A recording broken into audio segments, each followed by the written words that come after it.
اعوذ باللہ من الشیطان الرجیم بسم اللہ الرحمن الرحیم الحمد للہ رب العالمین والصلاة والسلام علی اشرف الانبیاء والمرسلین وعلی اہل بیتہ الطیبین الطاہرین المعصومین المظلومین صلوات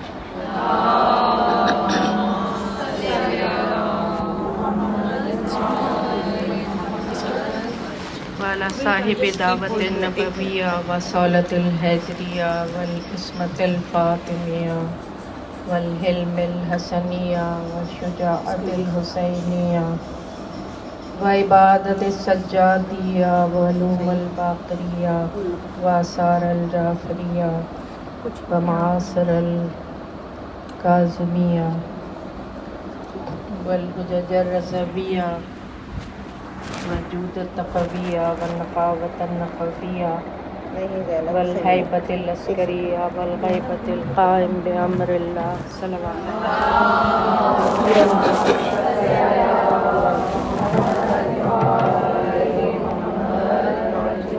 اما بعد فقد قال اللہ رسول اللہ صلی اللہ علیہ وآلہ وسلم انا مدینۃ العلم وعلی بابھا صلوات اللہم صلی علی محمد۔ تمام تعریفیں رب کائنات کے لیے جو اس کائنات کا پیدا کرنے والا اور پالنے والا ہے، اور تمام تر درود و سلام محمد و آل محمد کے لیے جو بارگاہ حق سے دین حق لے کر آئے اور اس کی حفاظت کا انتظام کیا۔ آج مومنات امام عصر کے حضور ہدیہ تسلیت تعزیت پیش کرتے ہیں صاحب منبر سلونی امیر المومنین امام المتقین کی شہادت پر۔ مومنین مومنات گریہ کناں ہیں، پرسہ پیش کرتے ہیں امام عصر کے حضور، پنجتن پاک کے حضور پرسہ پیش کرتے ہیں۔ جس حدیث کی تلاوت کا شرف میں نے حاصل کیا، مشہور حدیث، متفق علیہ حدیث، تمام مکاتب فکر میں، انا مدینۃ العلم وعلی بابھا، میں علم کا شہر ہوں اور علی اس کا دروازہ ہے۔ سادہ سے الفاظ نظر آتے ہیں لیکن ان میں بہت گہرائی ہے۔ شہر معمولی چیز نہیں ہے۔ مدینہ، یثرب، پہلے مدینہ کا نام یثرب تھا۔ جب حضور صلی اللہ علیہ وسلم ہجرت کر کے تشریف لے گئے تو اس کا نام مدینۃ النبی ہو گیا، جس سے آج ہم مدینہ کہتے ہیں۔ اور مدینہ کا مطلب ہے ماڈرن سٹی، بڑا شہر جس میں ضرورت کے تمام ادارے ہوں، تمام چیزیں موجود ہوں۔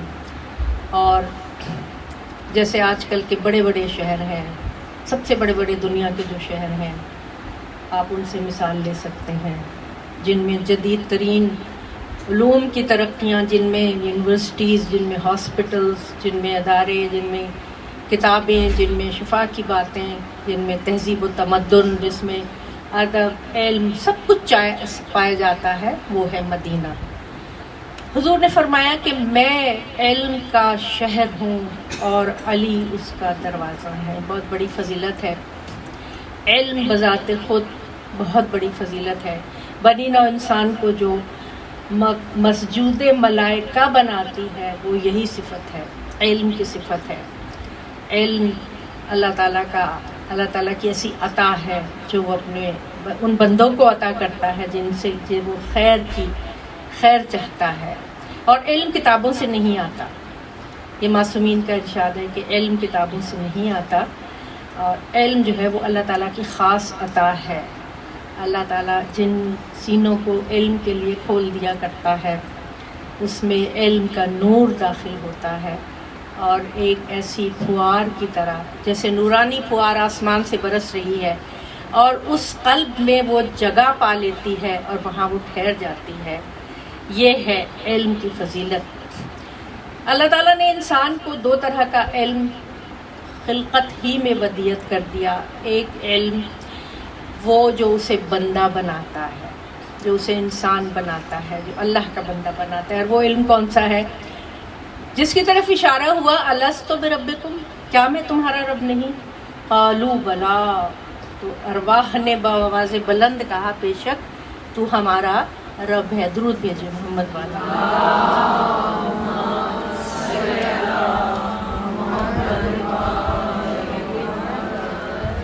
ایک بار پھر صلوات۔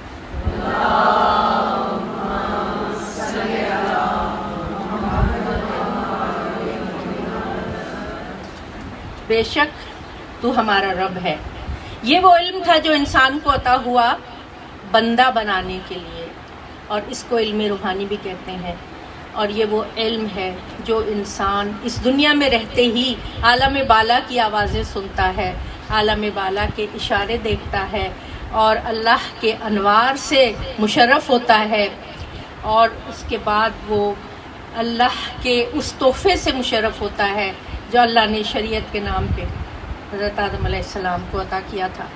دوسرا علم علم مادی، جس کا ذکر سورہ بقرہ کی آیات 31 سے لے کے 34 تک ہے، علم الاشیاء یا علم الاسماء۔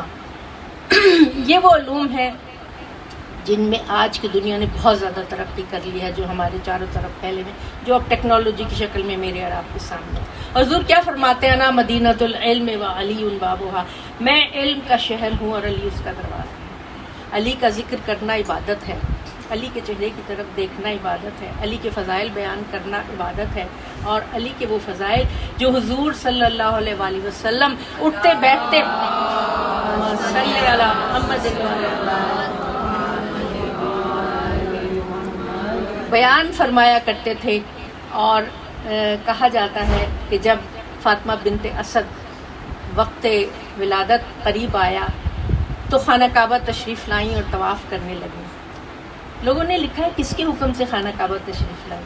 ایسے موقعوں پہ تو عورتیں اپنے گھروں میں ہوتی ہیں، ایسے موقعوں پہ جب ولادت کا وقت قریب آتا ہے تو اپنے گھروں میں ہوتی ہیں۔ کہا کہ کسی کے حکم سے وہ آئیں اور طواف شروع کیا، اور اس کے بعد خانہ کعبہ کی دیوار پہ اپنا شکم مبارک لگایا اور کہا کہ یا اللہ، جو بچہ اس وقت میرے شکم میں ہے میں تیرے سے مدد مانگتی ہوں اس کے لیے۔ اور خانہ کعبہ کی دیوار پھٹی اور آپ اندر تشریف لے گئیں۔ اور مولا علی کی جب ولادت ہوتی ہے 3 دن تک مہمان رہیں خانہ کعبہ میں، 3 دن تک مہمان رہیں، اور اس کے بعد جب دروازہ کھولا گیا، نہ ابو طالب کو کوئی پریشانی ہے، نہ محمد کو کوئی پریشانی ہے، نہ گھر والوں کو کوئی پریشانی ہے، نہ کوئی گمشدگی کی کوئی رپورٹ لکھی گئی، نہ کوئی FIR، کہاں گئی کہاں نہیں گئی۔ لوگوں نے دیکھا تھا اندر داخل ہوئی، اس کے بعد دیوار بند ہو گئی۔ پھر جب محمد تشریف لائے ہیں تو اس کے بعد جب بچے کو گود میں لیا تو چچی نے کہا کہ اس نے دودھ نہیں پیا، اس نے آنکھیں نہیں کھولی۔ تو جب محمد کی گود میں آئے ہیں تو کہا کہ یا رسول اللہ، کس سورت کی تلاوت کروں، کس سورت کی تلاوت کروں؟ تو یہ سارے راز ہیں، یہ اسرار و رموز ہیں جو یہ اولیاء کے خاندان سے ہمیں شروع سے نظر آ رہے ہیں۔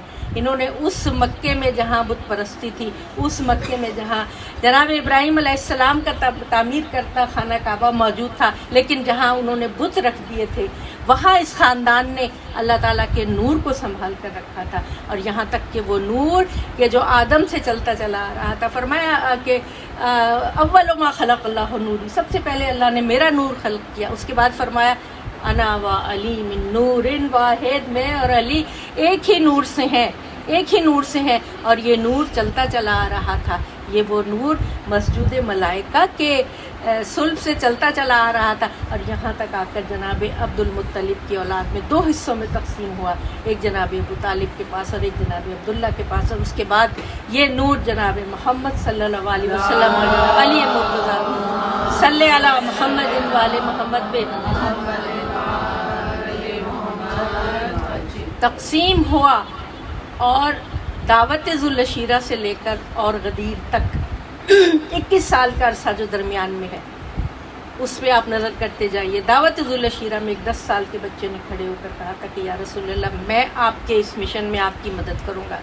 جب آپ نے یہ پوچھا تھا کہ کون ہے جو قولوا لا الہ الا اللہ کے مشن میں میری مدد کرے گا، تو ایک 10-11 سال کا بچہ اس نے کھڑے ہو کر کہا، جس پر مذاق اڑایا گیا جناب ابو طالب کا، اور کہا کہ جاؤ اب تم اپنے بیٹے کی بھی اطاعت کرو، بھتیجے کی اطاعت کرو، بیٹے کی اطاعت کرو۔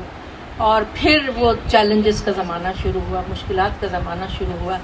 کس طرح مکے کے لوگ حضور کو تنگ کیا کرتے تھے اور کس طرح وہ 10-11 سال کا بچہ حفاظت کیا کرتا تھا، اور وہ سائے کی طرح سے ساتھ کہا کہ میں رسول کے ساتھ اس طرح رہتا تھا جیسا اونٹنی کا بچہ اونٹنی کے پیچھے پیچھے چلتا رہتا ہے، اور مجھے رسول نے علم اس طرح بھرایا جیسے طائر اپنے بچے کو دانہ بھراتا ہے، ایز اٹ از، علم بالکل اسی طرح میرے اندر منتقل کیا، اور میں نے ایک ایک باب سے ہزار باب خود کریٹ کیے۔ علم جو ہوتا ہے وہ اس کی تخلیق کی جاتی ہے، میں نے خود کریٹ کیے۔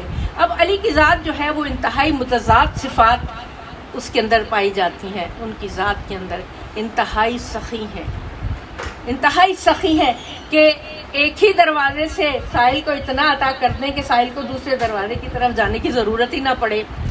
عالم ایسے ہیں کہ کہا کہ اگر آسمان کے تمام پردے، لو کشف الغطا، پردے میری آنکھوں کے سامنے سے ہٹا دیے جائیں تو میرے یقین میں کوئی اضافہ نہیں ہوگا۔ شجاع ایسے ہیں کہ اگر میدان جنگ میں آ جاتے ہیں تو بڑے بڑے عرب سورما کانپنے لگتے ہیں، کسی کی مجال نہیں کہ علی کی تلوار کے سامنے کوئی ٹھہر سکے۔ ہم خیبر، خندق کی یہ سب پڑھتے رہتے ہیں، اور وہ ان کی شجاعت کے کارنامے۔ اور عالم ایسے ہیں، اس کے بعد خطیب ایسے ہیں کہ جب خطبے دیں تو پرندے رک جائیں، پانی رک جائے اور ہوا رک جائے، اور جیسے کہ کلام الہی میں ہزار باتیں ہوتے ہیں، ان کا ایک محکم ہوتا ہے، ان کا ایک متشابہ ہوتا ہے، اس طرح کلام امیر المومنین علیہ السلام کے بھی ہمیں نظر آتا ہے۔ نہج البلاغہ میں، آپ کے نہج البلاغہ میں مختلف خطبے ہیں، خطوط ہیں، کلمات قصار ہیں، نصیحتیں ہیں، وصیتیں ہیں، خطوط ہیں، اور جس میں ہمیں نظر آتا ہے کہ پولیٹیکل سائنس کا علم بھی ہے، جس میں نظر آتا ہے تخلیق کائنات کا جو علم ہے، ایسا لگتا ہے کہ جیسے ان کے سامنے، آنکھوں کے سامنے کائنات بن رہی ہے، جس میں ہمیں نظر آتا ہے کہ اخلاقیات کے بارے میں بھی کیا نصیحتیں وصیت کی گئی ہیں، جس میں ہمیں نظر آتا ہے کہ عام زندگی کے معاملات میں، قضاوت کے معاملات میں اور آپس کے جھگڑوں کے معاملات میں کس طرح، کس فقہ کی کس باریکیوں سے امام نے جو ہے وہ فیصلے بھی دیے ہیں اور لوگوں کو نصیحت بھی کی ہے۔ اور تینوں خلفاء کے زمانے میں یہ حکم تھا کہ علی کے سامنے کوئی فقیہ جو ہے وہ اپنا فیصلہ نہ دے جب تک یہ فیصلہ نہ دے۔ اور وہ جملہ تو مشہور آپ نے سنا ہے کہ میں ہلاک ہو جاتا اگر علی نہ ہوتے۔ اور آپ جب مسجد کوفہ جاتی ہیں، آپ دیکھتی ہیں ماشاءاللہ وہاں جگہ جگہ ہمیں مولا علی کے اعجاز اور ان کا مقام تشت ہے اور مقام رد شمس ہے اور وہ سب ہے، اور کس طرح مولا علی کے فیصلے ہیں اور کس طرح مولا کا علم ہے کہ مقام تشت کا معجزہ اگر آپ کو علم ہو کہ ایک نوجوان لڑکی تھی جس کے اوپر الزام لگا بدکاری کا، کہ پتہ چلا کہ وہ حمل سے ہے، اور بہت پریشان تھی، معصوم لڑکی بالکل بے گناہ، اور لوگ پریشان تھے کہ یہ اس کے خاندان والے بھی پریشان تھے، وہ خود بھی پریشان تھی۔ مولا کے پاس لایا گیا، مولا نے کہا کہ ایک تشت لاؤ، مقام تشت اسی لیے کہا جاتا ہے اس کو، اور اس میں برف رکھو۔ برف منگائی گئی اور اس برف کے اوپر اس بچی کو بٹھایا گیا، تو اس کے اندر سے ایک سانپ، کافی بڑا سانپ جو تھا وہ تڑپ کے نکل کے باہر نکل گیا۔ تو جو دایا دیکھ رہی تھی کہ وہ حمل سے ہے، وہ ایک دم دیکھا کہ وہ سانپ نکل کے باہر گر پڑا۔ مولا نے فرمایا کہ یہ کسی وقت تیراکی کے لیے کسی تالاب میں نہائی اور ایک سانپ کا بچہ اس کے اندر چلا گیا، اور وہ پرورش پاتا رہا، اس کے رحم میں پرورش پاتا رہا، جس کی وجہ سے تم لوگوں نے اس کے اوپر بدکاری کا الزام لگایا۔ یہ ہے وہ مقام تشت جہاں ہم 2 رکعت نماز پڑھتے ہیں۔ تو وہ بصیرت، وہ علم اور یہ سارے راز، یہ وہ اس شہر کے دروازے کے ہیں جس کی میں نے آپ کے سامنے ابھی تلاوت کی۔ اب شہر میں ہر قسم کی ہمیں ہر قسم کے ادارے نظر آتے ہیں۔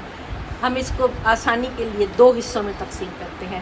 ایک طرف آپ سمجھے کہ مادی علوم کی دکانیں ہیں، ایک طرف جو ہیں وہ روحانی علوم کی دکانیں ہیں۔ آج کل ہم دیکھتے ہیں کہ دنیا میں مادی علوم کی ان کا بہت شعرہ ہے، بہت ترقی ہے، ٹیکنالوجی کہاں سے کہاں پہنچ گئی ہے، اور سفر اتنا آسان ہو گیا ہے، سب کچھ ہے۔ ہم ان اداروں کو وزٹ کرتے ہیں، ان دکانوں میں جاتے ہیں، وہاں مال دیکھتے ہیں، وہاں سب کرتے ہیں، لیکن جو روحانی علوم کے، جو اہل بیت نے ہمیں روحانی علوم عطا کیا ہے، جو تزکیہ نفس کا علم عطا کیا ہے، اس کے علاوہ جو ہمیں اخلاقیات کا علم عطا کیا ہے، وہ دکانیں بند پڑی ہیں، وہ دکانیں سونی پڑی ہیں، ان دکانوں پہ تالے لگے ہوئے ہیں، ان کا مال بالکل کسی کے استعمال میں نہیں ہے۔ آج کی دنیا کا سب سے بڑا المیہ ہی یہی ہے کہ ہم نے ان علوم کی طرف، جو کہ انتہائی اہم علم، جو مولا علی کے ان کا سب سے بڑا ورثہ، مولائے متقیان اور عارفان کا جو سب سے بڑا منبع اور مرکز ہے، وہ مولا علی کی ذات ہے، کہ تمام سلسلے عارفوں کے، جتنے صوفیوں کے سلسلے، عارفوں کے سلسلے، اولیاء کے سلسلے، سب جا کے اپنے آپ کو مولا علی سے ملاتے ہیں، چاہے وہ اہل سنت میں سے ہو، چاہے وہ اہل تشیع میں سے ہو، کیونکہ مولا علی سب سے زیادہ ملاتے ہیں کہ وہ ہیں وہ عارف باللہ، کہ وہ ہیں جن کو اللہ تعالیٰ نے اپنے خاص نور سے پیدا کیا تھا، اور جن کو اپنے نبی کے ساتھ ساتھ رکھا، کہ جہاں جہاں نبی کی حفاظت کی ضرورت پڑے، جہاں جہاں اسلام کی حفاظت کی ضرورت پڑے، مولا علی کی تلوار کام آئی۔ لیکن کیا صرف مولا علی کی تلوار ہی جو تھی وہ اسلام کے کام آئی؟ نہیں، مولا علی کا صبر، مولا علی کا علم، مولا علی کے فیصلے، مولا علی کی اس وقت کی خاموشی جب اپنا اقتدار، اپنا حق مولا نے چھنتے ہوئے دیکھا، لیکن خاموش رہے، 25 سال خاموش رہے۔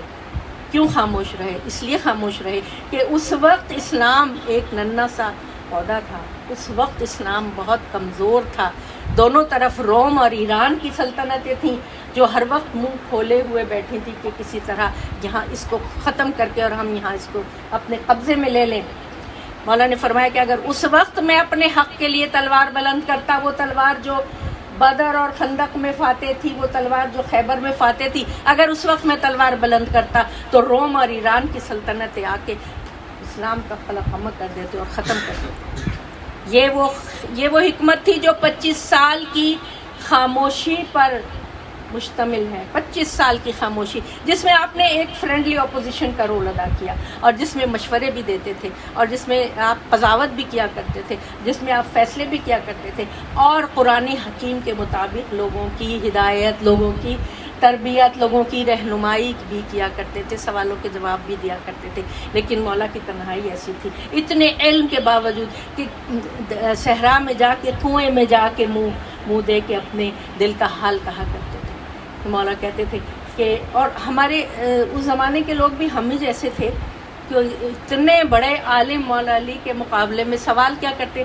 جب دیکھیں مولا نے ہمیشہ فرمایا نا، سلونی سلونی قبل ان تفقدونی، حضور کے بعد یہ نعرہ بلند کیا تھا، حضور کی زندگی میں یہ نعرہ بلند نہیں کیا تھا کہ مجھ سے پوچھ لو جو پوچھنا چاہتے ہو، اس سے پہلے کہ تم مجھے کھو دو، اس سے پہلے کہ تم مجھے کھو دو۔ لیکن یہ حفظ مراتب، یہ حد ادب، کہ حضور کے سامنے نہیں آپ نے یہ نعرہ بلند کیا تھا، آپ کے بعد یہ نعرہ بلند کیا تھا، اور کہتے ہیں 14 مرتبہ فرمایا تھا، پوچھ لو مجھ سے جو کچھ پوچھنا چاہتے ہو، اس سے پہلے کہ تم مجھے کھو دو۔ اور لوگ کیا پوچھا کرتے تھے؟ علی کے علم کا کیا معیار ان کے ذہنوں میں تھا کہ یہ بتائیے میرے سر پہ کتنے بال ہیں، اچھا میرے گھر میں کیا پکا ہے، اچھا اب وہ میرے گھر کی فلاں الماری میں کیا رکھا ہے۔ اچھا یہ معیار تھا جب سوالات کرنے کا، تو انسان کے دل میں آپ سوچ سکتے ہیں کہ وہ عالم کس قدر مظلوم ہوگا، وہ عالم کس قدر تنہا ہوگا کہ جس کے علم کے مطابق کبھی کسی نے سوال نہ کیا ہو۔ مولا نے فرمایا مجھے حسرتیں رہیں گی کہ ایک تو جتنا میں سخی تھا اتنا مجھ سے کسی نے مانگا نہیں، ایک میں جتنا عالم تھا اس کے مطابق مجھ سے کسی نے سوال نہیں کیا، کہ مجھے میرے سامنے آسمان کے راستے جو ہیں وہ زیادہ واضح ہیں زمین کے راستوں کو نسبت۔ اب آپ اس کو دیکھیں کہ آسمان کے راستوں میں سب کچھ آ جاتا ہے، آپ کی فضائی حدود بھی آ جاتی ہیں، جہاں راکٹ چلتے ہیں، ہوائی جہاز چلتے ہیں، اس کے علاوہ جہاں سے وحی آتی ہے اور جہاں سے الہام آتا ہے وہ بھی آسمان کے راستے ہیں۔ تو مولا علی کے علم کی وسعت اتنی تھی کہ نہ اس وقت اور نہ آج کوئی مولا علی کے علم کے مطابق ان سے سوال نہ کر سکا، کسی نے پہچانا نہیں. حضور نے فرمایا یا علی میں تمہارے فضائل چھپاتا ہوں، مفہوم بیان کر رہی ہوں، تمہارے پورے فضائل میں بیان نہیں کرتا اہل عرب کے سامنے، کہیں ایسا نہ ہو کہ ابن مریم کی طرح یہ بھی جو ہے وہ تمہیں وہ درجہ الوہیت کا درجہ دینے لگیں. تو مولا کے تو فضائل دوستوں نے چھپائے اس لیے اور دشمنوں نے چھپائے اس لیے کہ کہیں ایسا نہ ہو کہ ہمارے تخت و تاج کے اوپر کوئی حملہ ہو جائے، کہیں ایسا نہ ہو کہ ہمارے تخت تاج کو لرزہ طاری ہو جائے، کیونکہ لوگوں کے دل تو پھر کمال کی طرف مڑتے ہیں، لوگوں کے دل تو کمال کی طرف مڑتے ہیں. اور اس کے بعد کیا ہوا کہ جب تاج ولایت مولا علی کے سر پہ رکھا گیا، پھر تو جو تھی وہ دشمنوں کی تعداد اور زیادہ بڑھ گئی. علی کی فضیلت تو ہمیشہ سے سامنے رہی تھی، علی کی تلوار ہمیشہ سے فاتح رہی تھی، علی کا مرتبہ ہمیشہ سے بلند رہا تھا، اور اسی طرح دشمنوں کی تعداد بڑھتی چلی جا رہی تھی. اتنی تعداد بڑھی دشمنوں کی، اتنی تعداد بڑھی کہ وہ دشمنی علی کے بعد بھی ختم نہیں ہوئی تھی. میں مصائب کی منزل پر نہیں، لیکن دشمنی علی کے بعد بھی کس طرح نکالی گئی تھی، کربلا میں بھی نکالی گئی تھی. اور کہا گیا تھا کہ آ جاؤ جس کو دشمنی، جس کو اپنا بدلہ لینا لے لو. تو یہ علی کی تلوار اور علی کی وہ مظہر العجائب، ہم جو نعت علی پڑھتے ہیں، وہ مظہر العجائب شخصیت کہ جس کو اللہ تعالیٰ نے کتنے علوم عطا کیے تھے. جب فرمایا نا انا مدینۃ العلم وعلی بابھا، کیا کیا علم تھا؟ فرمایا ہمارے پاس علم غابر ہے. غابر یعنی کہ آنے والے زمانے کا علم، جس کے مطابق پیشین گوئیاں کی گئی. ہمیں جو کتنی کتابوں میں قیامت کی پیشین گوئیاں ملتی ہیں، تو یہ وہ علم ہے جو اللہ تعالیٰ نے ان کو عطا کیا. علم غابر، آنے والے زمانے کا علم. علم مزبور، گزشتہ زمانے کا علم، ماضی کا علم. یہ کیسے ہمیں پتہ چلتا ہے کہ جب ہم قرآن کی تفسیر دیکھتے ہیں تو فرمایا اماموں سے منسوب ہے کہ فرمایا امام نے کہ یوسف علیہ السلام نے یہ کام اس وقت اس لیے کیا تھا، سلیمان علیہ السلام سے یہ پوچھا گیا تھا.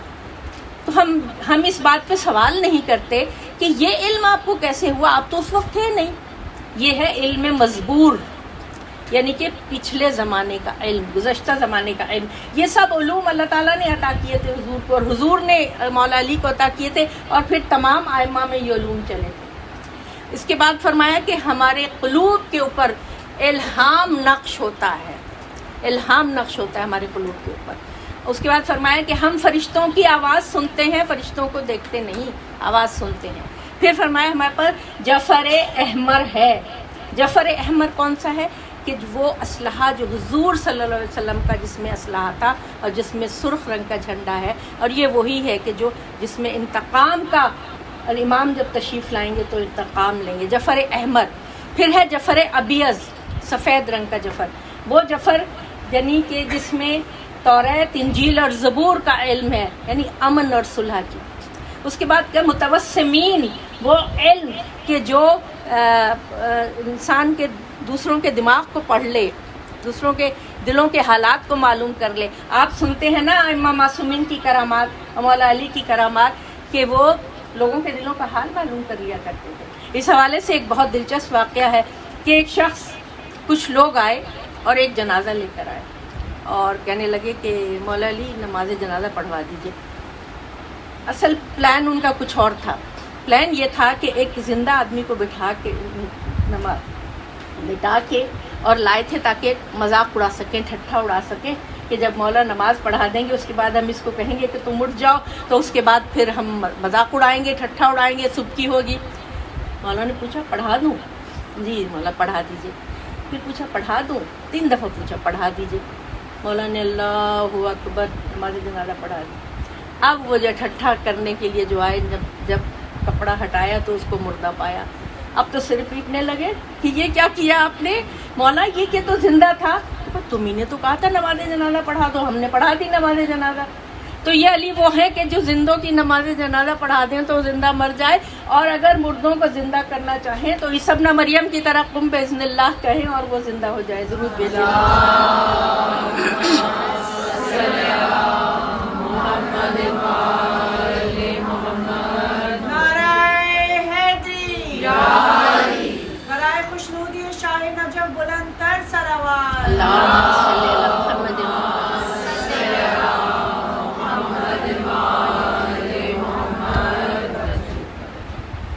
علم کے حساب سے جو میں نے آپ کے سامنے علم کی اس میں بیان کی، اس میں اور کون سا علم ہے؟ جعفر جامع، جیسے جامعہ جس کو کہتے ہیں، جس میں تمام جو انسانوں کی ضروریات ہو سکتی ہیں ان کا علم ہے. یہ وہ کتاب ہے جو حضور صلی اللہ علیہ وسلم نے ڈکٹیٹ کرائی اور مولا علی نے لکھی، اس کو جعفر جامعہ کہتے ہیں. پھر ہے مصحف فاطمہ. مصحف فاطمہ میں وہ تمام چیزیں ہیں کہ جو جبریل نے ڈکٹیٹ کرائی تھیں اور حضور مولا علی نے لکھی تھی، بیل کی کھال کے اوپر لکھی تھی. اس کو کہتے ہیں مصحف فاطمہ. اس کے اوپر بادشاہوں کے حالات، تمام آنے والے زمانوں کے جو بادشاہوں کے حالات ہونے والے ہیں، ملکوں کے حالات ہونے والے تھے، اس میں مصحف فاطمہ میں وہ سب کچھ ہے.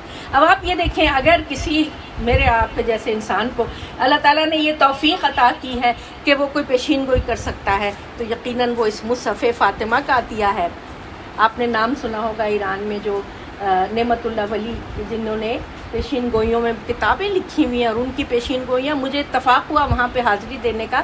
چھوٹا سا کمرہ ہے جہاں پہ قرآنی آیات لکھی ہوئی ہیں اس کے اوپر.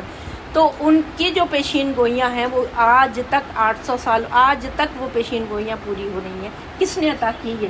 یہ مولا کی عطا ہے. مولا جس کو عطا کر دے. جب نجف جائیں تو ذرا علم کی بھی مانگیں، خیرات مانگیں علم کی، تو مولا خیرات عطا کرتے ہیں. تو جعفر فاطمہ جو ہے وہ مصحف فاطمہ، یہ وہ ہے.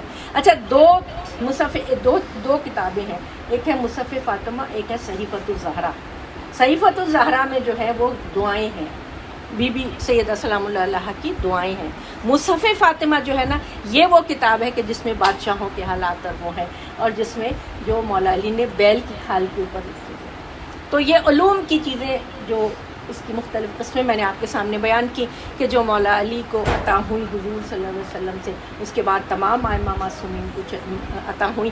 اور یہ ولایت کا ایسا تاج تھا جو یہ ان لوگوں کے سر کے اوپر رکھا گیا، اور علم کی فضیلت سے جو تھا، ولایت اور علم نے مل کر جو ہے وہ نعمت اللہ تعالیٰ کی طرف سے عطا ہوئی ہے، جس کے لیے کہا کہ آج ہم نے تمہارا دین مکمل کر دیا اور تم پر اپنی نعمت تمام کر دی.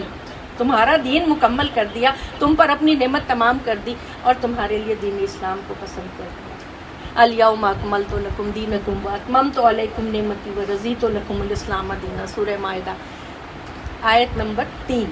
مائدہ جو ہے وہ اللہ تعالیٰ کا وہ دسترخوان ہے جس میں ولایت کی آیات، زیادہ تر آیات، تینوں آیات جو ولایت میں ہیں وہ مائدہ، سورہ مائدہ میں ہے. یہ جس آیات کی تلاوت کا میں نے شرف حاصل کیا، الیوم اکملت، نعمت ولایت، یہ کب نازل ہوئی تھی؟ سب بڑے بڑے مفسرین نے کہا کہ یہ آیت غدیر کے موقع پہ نازل ہوئی. کب؟ جب اعلان ولایت ہو گیا تھا. کب؟ جب فرما دیا تھا کہ انا مدینۃ العلم علی بابھا من کنت مولا فہذا علی مولا. اس وقت نازل ہوئی تھی یہ آیت، اس وقت نازل ہوئی تھی. اور آیت نمبر 67 سورہ مائدہ کی، وہ کب نازل ہوئی تھی؟ وہ بھی اسی وقت. یا ایھا رسول بلغ ما انزل الیک من ربک وان لم تفعل فما بلغت رسالتہ واللہ یعصمک من الناس. یہ بھی مائدہ کی ہے، آیت نمبر 67. یا اے رسول بلغ، میڈیٹ کر دیجئے، اطلاع دے دیجئے، پہنچا دیجئے وہ پیغام جو اللہ تعالیٰ نے آپ کو عطا کیا ہے، بتایا. اگر آپ نے وہ پیغام نہ پہنچایا تو گویا رسالت کا کوئی کام ہی سر انجام نہ دیا، اور اللہ تعالیٰ آپ کو انسانوں سے بچائے گا، دشمنوں سے بچائے گا. یہ آیت. اور آیت نمبر 55 انما ولیکم اللہ ورسولہ والذین آمنوا والذین یقیمون الصلاۃ ویؤتون الزکاۃ وہم راکعون. ولایت کی تعریف کر دی، ولایت کی گنتی پوری کر دی. کس طرح اللہ تمہارا ولی ہے، رسول تمہارا ولی ہے، اور وہ صاحبان ایمان تمہارے ولی ہیں جو حالت رکوع میں زکوٰۃ دیتے ہیں.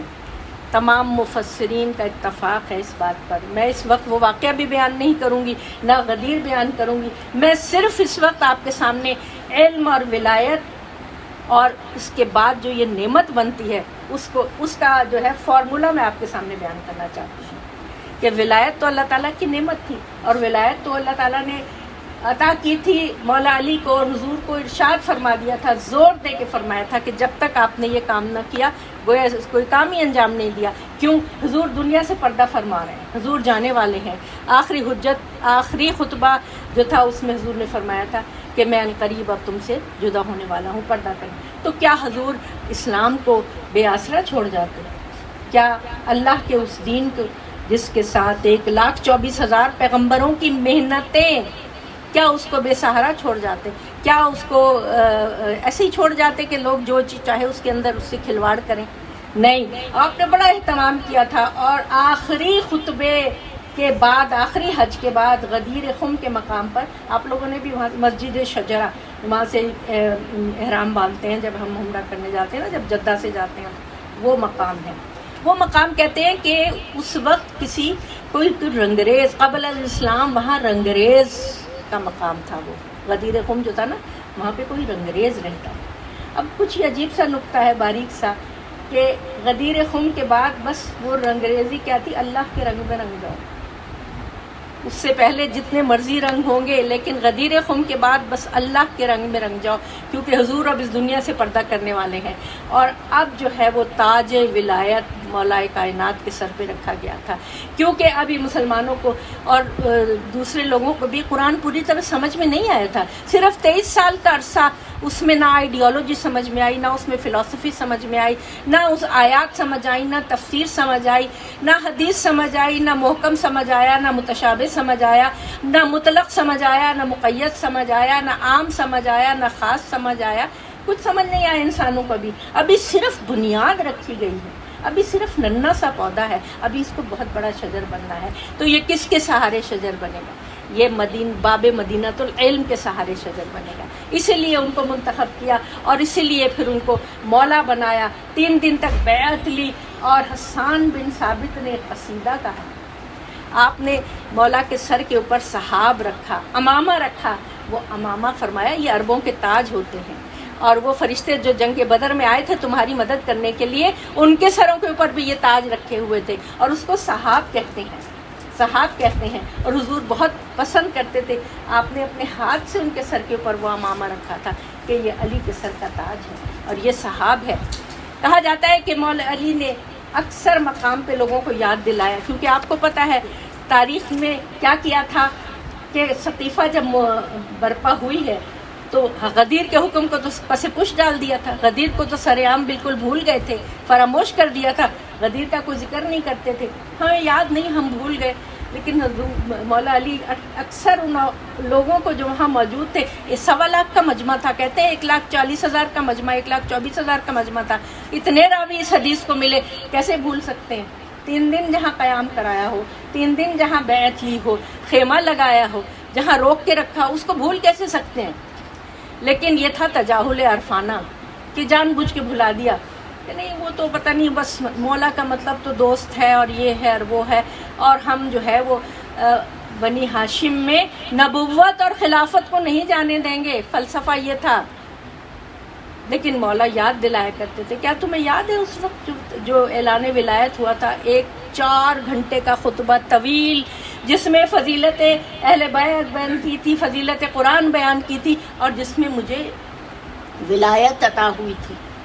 بھول گئے، لیکن اللہ بھولتا نہیں ہے، اللہ نہیں بھولتا۔ یہ ولایت کا سلسلہ چلتا رہا، اور یہ عجیب و غریب ولایت تھی کہ 12 ائمہ معصومین میں چلی، اور اس کے بعد یہی ولایت عام انسانوں میں بھی چلی۔ یہ وہ ولایت تھی جو مولا علی سے چلی ہے، اور اس کے بعد معصومین میں بھی چلی ہے، اور معصومین کے علاوہ جو عام لوگ ہیں، جن کو ہم دیکھتے ہیں جو آج کل ہمارے اولیاء کرام ہیں، صوفیاء کرام ہیں، معین الدین چشتی اجمیری ہیں، نظام الدین اولیاء ہیں، اپنے ہمارے یہ عبداللہ شغازی ہیں، اور اپنے ہمارے شہباز قلندر ہیں، جتنے بابا فرید چکر کے، یہ سب ان میں جو ولایت چلی ہے، یہ اسی ولایت کا نور ہے جو غدیر خم میں تاج مولا علی کے سر کے اوپر رکھا گیا تھا۔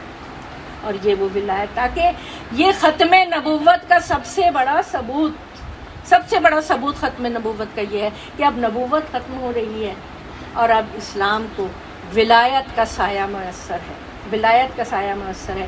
ہم لوگ ولایت کو سمجھتے نہیں ہیں عام طور پہ، اس لیے کہ ہماری ولایتیں ناقص ہیں، ہماری ولایتوں کو کامل ہونے کی ضرورت ہے، ہماری ولایتوں کو اس طرح کامل ہونے کی ضرورت ہے کہ ہمیں یہ سمجھنا ہے کہ ولایت ہمارے لیے کیوں ضروری ہے، کیوں اللہ تعالیٰ نے فرمایا کہ الیوم اکملت لکم دینکم واتممت علیکم نعمتی ورضیت لکم الاسلام دینا۔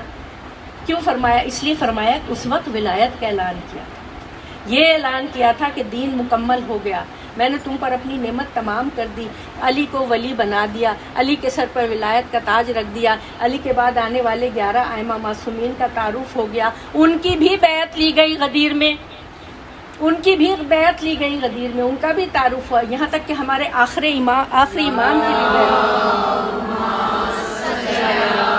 محمد وآل محمد،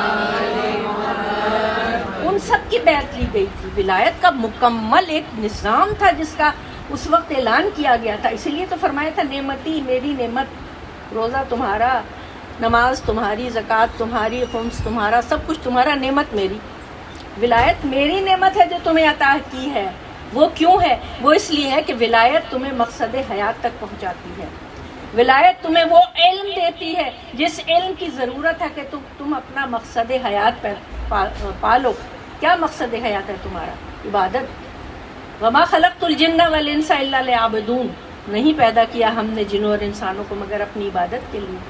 آپ کیسے پتہ کریں گے آپ کو عبادت کس طرح کرنی ہے؟ آپ کو کیا پتہ کہ مجھے کیا پتہ کہ معاملات میں مجھے کیا کرنا ہے، اخلاقیات میں مجھے کون سے معیار کو اپنانا ہے، عبادت میں نے کیسے کرنی ہے، روزہ میں نے کیسے رکھنا ہے، زندگی کے معاملات کیسے نمٹانے ہیں، لین دین کیسے کرنا ہے، یہ ساری چیزیں، یہ ساری گائیڈنس، یہ ساری گائیڈ لائن ہمیں کہاں سے ملے گی؟ ہمیں اسی منبع سے ملے گی جو وحی کا منبع ہے، جو وحی کا نور ہے۔ یہ وہی منبع ہے جو قرآن سے ہمیں ملتا ہے، اور یہ وہی ہے جو قرآن اور اہل بیت، فرمایا نا حضور نے کہ انی تارک فیکم الثقلین کتاب اللہ و اطرتی، میں تمہارے درمیان 2 گراں قدر چیزیں چھوڑے جا رہا ہوں، ایک اللہ کی کتاب، ایک میرے اطرت اہل بیت۔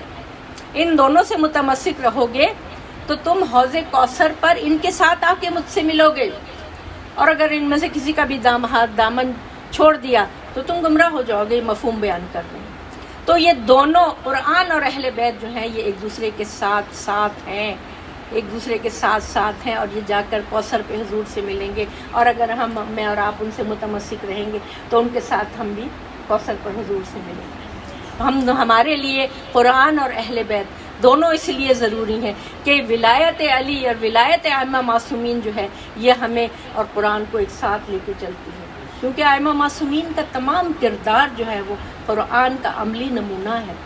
ہر امام نے اپنے زمانے میں قرآن کی تعلیمات کے اوپر اس طرح عمل کر کے دکھایا جس طرح اس زمانے کا تقاضا تھا۔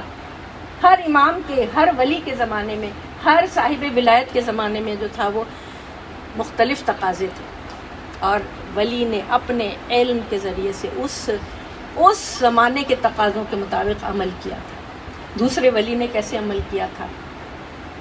قلم کی طاقت سے اس مکار اور عیار باغی شام کے مقابلے میں صلح امام حسن علیہ السلام جو ہے وہ انتہائی پیچیدہ حالات میں ہوئی تھی، وہ انتہائی بہت نامساعد حالات میں ہوئی تھی۔ مولا نے فرمایا تھا کہ تمہیں میری صلح اسی طرح سمجھ میں نہیں آتی جس طرح موسیٰ کو خضر کے اقدامات سمجھ میں نہیں آئے تھے۔ سورہ کہف میں آپ پڑھتے ہیں نا موسیٰ اور خضر کے اقدامات، کیونکہ ایسے راز اس کے اندر چھپے ہوئے ہیں کہ جو تمہیں بعد میں پتہ چلیں گے۔ تیسرے ولی نے کس طرح تلوار کھینچی تھی اور کربلا میں منافق کے چہرے سے پردہ کھینچا تھا اور اپنے خون سے داستان لکھ دی تھی، زندہ کر دیا تھا۔ چوتھے ولی نے اپنی دعاؤں کے ذریعے سے اس وقت کے حالات کے مطابق، چوتھے ولی نے، یہ دیکھیے سب یہ علم کے سلسلے ہیں، علم اور ولایت کو لے کر چل رہے ہیں ساتھ ساتھ۔ چوتھے ولی نے دعاؤں کے ذریعے سے، جب بنی امیہ کی ظالم حکومت کا وہ تاریک دور تھا کہ امام کے پاس کسی کو آنے کی اجازت نہیں تھی، سخت ترین پہرے تھے اور سخت ترین سیکرٹ ایجنسیز جو تھی وہ لگی رہتی تھی طاق میں، تو امام نے دعاؤں کے ذریعے صحیفہ سجادیہ عطا کیا عالم اسلام کو، اپنی دعاؤں کے ذریعے امام نے گائیڈنس، جتنی دعائیں ہیں وہ آپ کی پوری زندگی میں آپ کی رہنمائی کرتی ہیں۔ آپس کے تعلقات کی دعائیں ہیں، دوستوں کے لیے دعائیں ہیں، والدین کے لیے دعائیں ہیں، اولاد کے لیے دعائیں ہیں، مصیبت کے وقت دعائیں ہیں، سختی کے وقت دعائیں، مرض کے وقت دعائیں ہیں، اور رمضان کے لیے اور عید کا چاند دیکھنے کے لیے اور پڑوسیوں کے لیے اور فوجیوں کے لیے مختلف دعائیں، 52-53 کے قریب جو ٹاپکس ہیں ان کی دعائیں امام نے۔ یہ چوتھے ولی کا طریقہ ولایت تھا اپنے زمانے میں، کیونکہ اور کچھ ہو نہیں سکتا تھا۔ 35 سال زندہ رہے، لوگ کہتے کہ گریہ کرتے رہے، یہ نہیں کہتے کہ گریہ کے ساتھ ساتھ کار ولایت کیسے انجام دیا امام نے، چوتھے امام نے۔ پانچویں امام کو موقع ملا، پانچویں اور چھٹے امام کو، تو آپ نے علوم کی اشر و نشاط کی۔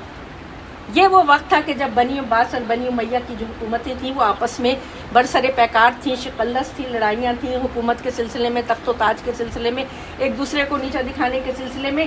تو پانچویں اور چھٹے امام کو موقع ملا تو آپ نے علوم کی اشر و نشاط کی، جس میں فقہ جعفریہ مرتب ہوئی، جو آج ہم جس کے اوپر کہتے ہیں کہ ہم فقہ جعفریہ سے ہیں۔ چھٹے امام، پانچویں چھٹے امام کی وہ یونیورسٹیاں تھیں، عظیم الشان یونیورسٹیاں تھیں، جہاں تمام لوگ آ کر بلا تفریق مذہب و ملت اور نسل و رنگ آ کر علم حاصل کیا کرتے تھے۔ کسی کے لیے کوئی وہ جو تھی پابندی نہیں تھی، اور نہ کسی قسم کے سوال پر پابندی تھی۔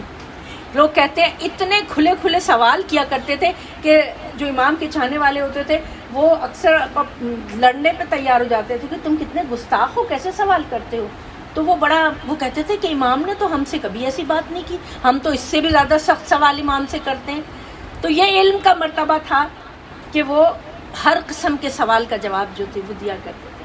ساتویں امام کے زمانے میں جو تھا وہ کیا شان تھی ساتویں امام کی، کہ جن کی بیشتر زندگی قید خانے میں گزری، لیکن امام نے بنی عباس کی سلطنت کو جیسے لرزہ دے دیا تھا نا ہارون رشید، یہاں تک کہ ہارون رشید ایک دفعہ ہارون رشید بہت اچھے بنے، کہنے لگے آئیے ذرا میں آپ کو باغ فدق عطا کرنا چاہتا ہوں۔ تو فرمایا کہ اچھا تو نہیں دے سکے گا، کہا کہ نہیں حدود تو بیان کریں، کہنے تو نہیں دے سکتا، نہیں حدود بیان کریں۔ جب آپ نے حدود بیان کی نا تو ہارون رشید کی ہوائیاں اڑ گئیں۔ آپ نے کہا ارمنستان سے وہاں سے شروع کر کے مشرق میں یہاں سے، یعنی کہ پوری جو عباسی حکومت تھی اس کا آپ نے حدود ضربہ بیان کر دیا۔ تو ہارون کہنے لگا تو آئیے آپ میری تخت پہ بیٹھ جائیے۔ پھر میں تو کہا ہم اس لیے تو کہہ رہے تھے کہ تو نہیں دے سکتا۔ باغ فدق کیا صرف ایک کھجوروں کا باغ تھا؟ یہ لوگ سمجھتے ہیں کہ کیا شہزادی صرف اپنے اس باغ کے لیے گئی تھی؟ نہیں، باغ فدق وہ حق تھا اہل بیت کا جو چھین لیا گیا سقیفہ کے وقت۔ وہ حق، ظاہر حق حکومت تو اہل بیت ہی کا تھا نا، تو وہ حق تھا جو ائمہ معصومین ہمیشہ اس کے لیے بھی لڑتے رہے۔ ائمہ معصومین اخلاقیات کی تعلیم بھی دیتے رہے، علم کا فروغ بھی کرتے رہے، قرآن بھی سکھاتے رہے، اخلاقیات بھی سکھاتے رہے، لوگوں کے سوالوں کے جواب بھی دیتے رہے۔ ایسے وقت آئے ہیں کہ ایک دن میں ہزاروں سوالوں کے جواب ائمہ معصومین نے دیے جو ریکارڈ پہ موجود ہے۔ 8ویں ولی کے لیے تو بہت ہی عجیب و غریب معاملہ ہوا کہ بادشاہ نے ان کو اپنا ولی عہد بنا دیا، مامون نے اپنا ولی عہد بنا دیا، اور ظلم و ستم کے ذریعے مدینے سے جو تھا وہ بلا لیا وہاں، اور وہ سب سے زیادہ ایکسپوجر جو ملا وہ 8ویں ولی کو ملا، امام رضا علیہ السلام۔ درود بھیجیے۔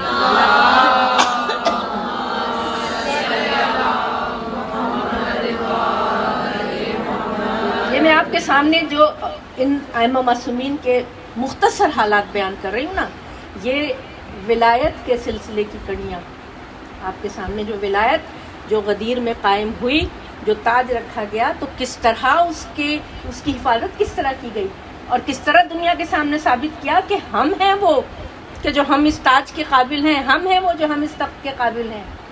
اور 8ویں ولی حجج الرضویہ کیوں کہا جاتا ہے کہ ان کے زمانے میں مامون رشید بہت بڑے بڑے لوگوں کو بلایا کرتا تھا، بڑے بڑے عالموں کو بلایا کرتا تھا مناظروں کے لیے، اور کرسچن اور یہودی اور مجوسی اور زندیق اور مناظروں کے لیے کیوں بلاتا تھا کہ کوئی ایسے مشکل سوال کرے تاکہ نعوذ باللہ امام ہار جائیں اور ہم ان کی ہنسی اڑا سکیں۔ وہی والی بات کہ مولا نماز جنازہ پڑھا دیجئے، وہی نا، ہر وقت کوشش کرتے تھے ہنسی ٹھٹھا اڑانے کی، لیکن کبھی کامیاب نہیں ہوئے۔ اللہ تعالیٰ نے ہمیشہ اپنی حجت کو جو تھا وہ ان کو عزت دی، اور ان کو ہمیشہ جو ہے وہ تاج ان کے سر پہ رکھا۔ درود بھیجیے محمد۔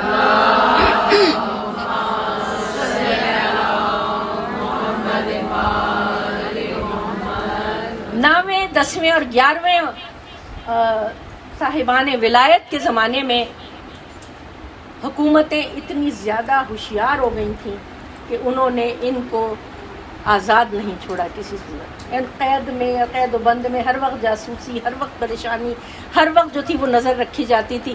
اب یہ جو ہم کہتے ہیں کہ یہ سامرہ میں امام تھے 11ویں امام، تو امام کا سامرہ میں کیا کام تھا؟ امام تو وہ تو سامرہ تو چھاونی تھی، امام تو مدینے میں تھے۔ جب امام کو مدینے سے بلا کر وہاں لائے، امام علی نقی علیہ السلام کو مدینے سے بلا کر وہاں لایا گیا تھا، اور وہیں پھر ہمارے 12ویں امام کی ولادت ہوئی تھی، وہ اس لیے تاکہ نظر رکھی جا سکے۔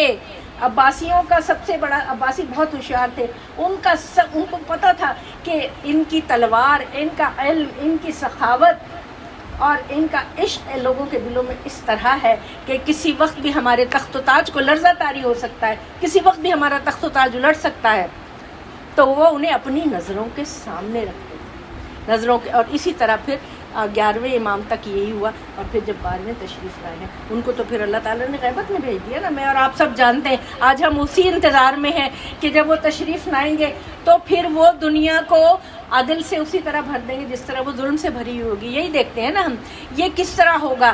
عصمت جب علم سے ملتی ہے نا تو وہ عدل بن جاتی ہے۔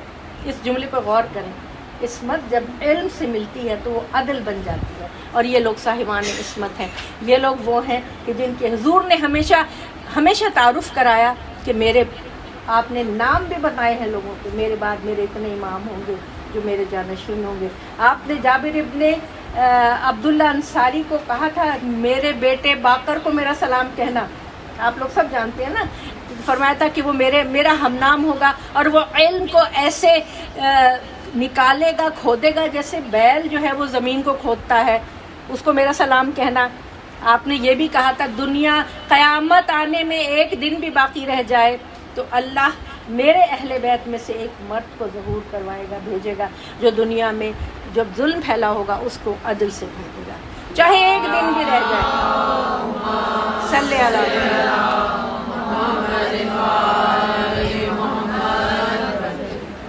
آج جن کا ذکر ہم کرنے کے لیے یہاں جمع ہوئے ہیں، جن کے پرسہ دینے کے لیے ہم جمع ہوئے ہیں، ان کے حوالے سے علم اور ولایت اور میرے اور آپ کے لیے سب سے بڑی نعمت، ان کا علم، ان کی ولایت، ان کی سرپرستی میرے اور آپ کے لیے سب سے بڑی نعمت۔ آخری وقت میں بھی جو وصیتیں کی ہیں میرے مولا نے، وہ بھی اصول کے بارے میں، فروعات کے بارے میں، معاملات کے بارے میں، اخلاقیات کے بارے میں اور اساس کے بارے میں تھی۔ علم کی وہ انتہا تھی کہ جب 3 دن کے بعد سرے شگافتہ، جب ابھی میں مصائب کی منزل پر نہیں ہوں، میں آپ کے سامنے ابھی مولا کی وصیتیں رکھ رہی ہوں۔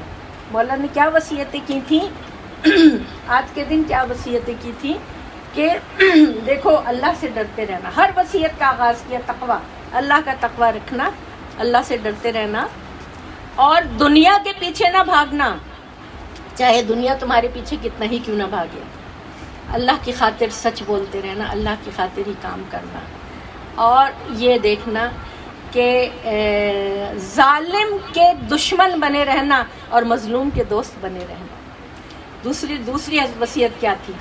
اللہ کا تقویٰ اختیار کرنا، اپنے معاملات کو درست رکھنا، آپس میں ایک دوسرے کے معاملات کو درست رکھنا، کہ میں نے سنا ہے رسول سے کہ آپس کے معاملات کا درست رکھنا نماز روزے سے بھی زیادہ افضل ہے۔ تیسری وصیت کیا تھی؟ کہ اللہ سے ڈرتے رہنا یتیموں کے بارے میں، ایسا نہ ہو کہ تمہاری موجودگی میں وہ ضائع ہو جائے اور وہ فاقہ کش ہو جائے۔ تیسری وصیت۔ چوتھی وصیت کی تھی قرآن کے بارے میں، اللہ سے ڈرتے رہنا، ایسا نہ ہو کہ دوسری قومیں اس پر عمل کرنے میں تم سے زیادہ سبقت لے جائیں، اور یہی ہو رہا ہے نا ہمارے ساتھ آج کل۔ ہم نے مولا کی کسی وصیت پہ کوئی کان نہیں دھرا، کوئی غور نہیں کیا، دوسری قومیں ہم سے زیادہ آگے بڑھ گئی ہیں قرآن پر عمل کرنے میں۔ پھر کیا فرمایا کہ نماز کے بارے میں اللہ سے ڈرتے رہنا کہ یہ دین کا ستون ہے۔ پھر فرمایا کہ کعبہ کو اکیلا مت چھوڑنا، تنہا مت چھوڑنا، ایسا نہ ہو کہ تمہاری عزتیں ختم ہو جائیں۔ مفہوم بیان کر رہے ہیں آپ کے سامنے۔ پھر آپ نے فرمایا کہ دیکھو آپس میں ایک دوسرے سے تعلقات اچھے رکھنا، امر بالمعروف نہی عن المنکر کرتے رہنا، ایسا نہ ہو کہ تم پر ظالم حکمران مسلط ہو جائیں اور پھر تمہاری دعائیں بھی قبول نہ ہوں۔ امر بالمعروف نہی عن المنکر چھوڑ دینے سے ظالم حکمران مسلط ہو جاتے ہیں اور دعائیں بھی قبول نہیں ہوتی۔ پھر فرمایا اللہ سے ڈرتے رہنا جہاد کے معاملے میں، جہاد بالمال، جہاد بالنفس، جہاد باللسان، جہاد کرتے رہنا تم، یعنی تمام جتنے پلرز ہیں ان کے متعلق مولا نے اس عالم میں جو ہے وہ وصیت فرمائی۔ اس کے بعد آپ نے یہ بھی فرمایا کہ دیکھو میرے قاتل کو ایک ہی ضرب لگانا. میں نہیں چاہتا کہ تم یہ نعرہ بلند کرو کہ امیر المومنین قتل ہوئے اور آپس میں خوریزی کرو. نہیں، تم ایک ہی ضرب لگاؤ گے. اگر میں زندہ رہا تو میں خود اپنا بدلہ لوں گا، ورنہ تم ایک ہی ضرب لگانا اور اس کی قبر اور اس کی لاش کا مسئلہ نہ کرنا. یہ وہ وصیتیں تھیں جو میں علمی طور سے آپ کے سامنے بیان کر رہی ہوں. ابھی مصائب کی منزل پر نہیں، ہمیں رک کر یہ سوچنا ہے کہ وہ جس نے کہا فزت برب الکعبہ، 19ویں رمضان کو میرے مولا جناب ام کلثوم کے گھر مہمان تھے. مولا کا یہ طریقہ تھا، ہر روز اپنے کسی بچے کے گھر مہمان ہوتے تھے. 19ویں کی رمضان کو مولا جناب ام کلثوم کے گھر مہمان تھے. رمضان شروع ہوا ہے تو جب خطبہ دیا کرتے تھے تو ایک دن 13 رمضان کو کہا کہ حسن آج کون سا دن ہے؟ فرمایا آقا یہ رمضان ہے. کہ اب رمضان ختم ہونے میں کتنے دن رہ گئے ہیں؟ فرمایا مولا 17 دن رہ گئے ہیں. پھر وقتاً فوقتاً اشارتاً مولا جو تھے وہ اپنی شہادت کی خبر دیا کرتے تھے لوگوں کو. کہتے تھے اسی ماہ میں ایک نامراد اپنی تلوار سے میری داڑھی کو خون میں رنگ دے گا. اسی ماہ میں، اسی مہینے میں جو ہے وہ میرے آقا نے فرما دیا تھا. مولا علی جب جناب ام کلثوم کے گھر مہمان ہوئے، آپ نے جب سحری کھائی، تناول کی، بی بی نے 2-3 چیزیں دسترخوان پہ رکھی. مولا نے کہا اٹھا لو، کیا تم نے نہیں دیکھا تمہارا باپ ایک وقت میں ایک سے زیادہ چیز تناول نہیں کرتا؟ آپ نے آسمان کی طرف دیکھا اور کہا ہاں وہی رات ہے، وہی رات ہے. جناب ام کلثوم سے بیان کیا، میں نے رسول خدا کو خواب میں دیکھا ہے، وہ میرے سر کی مٹی جھاڑ رہے تھے اور کہہ رہے تھے یا علی تمہارا کام مکمل ہو گیا، اب ہمارے پاس آ جاؤ. ہاں یہ وہی رات ہے، یہ وہی رات ہے جہاں مجھے میرے معشوق کا وصال نصیب ہوگا. عربوں میں ایک طریقہ تھا کہ رات کو وہ ایسے خیمے لگاتے تھے صحرا میں تاکہ رات کو ایک آدمی نکلے اور اپنے قبیلے کے لیے پانی لے لے. اس کو قارب کہتے تھے. مولا نے فرمایا یہ وہی رات ہے، اس کی صبح میں اپنے معشوق سے میرا وصال ہوگا اور میری دیرینہ تمنا پوری ہوگی، مجھے شہادت نصیب ہوگی. جب گھر سے نکلنے لگے مرغابیوں نے دامن تھام لیا، گریا کرنے لگی. بی بی نے روکنا چاہا تو کہا انہیں نہ روکو، یہ مجھ پر گریا کر رہی ہے. اے بیٹی اگر ان کا خیال رکھ سکتی ہو تو رکھنا، ورنہ ان کو آزاد کر دینا. ہائے میرا سخی امام، ہائے میرا امام عادل، گھر کی دروازے کی کنڈی نے بھی دامن پکڑ لیا. امام نے فرمایا، امام بار بار دیکھ رہے ہیں، دل بے چین ہے. مسجد میں تشریف لے گئے، ابن ملجم اوندھا پڑا ہوا تھا، آپ نے ٹھوکر مار کر جگایا، اٹھ نماز کا وقت ہے. آپ نے جب آپ نے اذان کہی ہے، کوفے کے گلیوں میں بازاروں میں امام کی آخری اذان، نماز شروع کی. پہلی رکعت کے پہلے سجدے میں ابن ملجم نے وہ وار کیا جو امام کا سر شگافتہ ہو گیا، سر اٹھا نہ سکے، تڑپنے لگے. فزت برب الکعبہ کی صدا بلند ہوئی، فزت برب الکعبہ، رب کعبہ کی قسم میں کامیاب ہو گیا. مٹی اٹھا کے اپنے سر میں ڈالتے تھے اور فزت برب الکعبہ کی صدا بلند کرتے تھے. جبریل کی صدا بلند ہوئی، قد قتل امیر المومنین، قد قتل امام المتقین. ایک کوہرام بپا ہو گیا.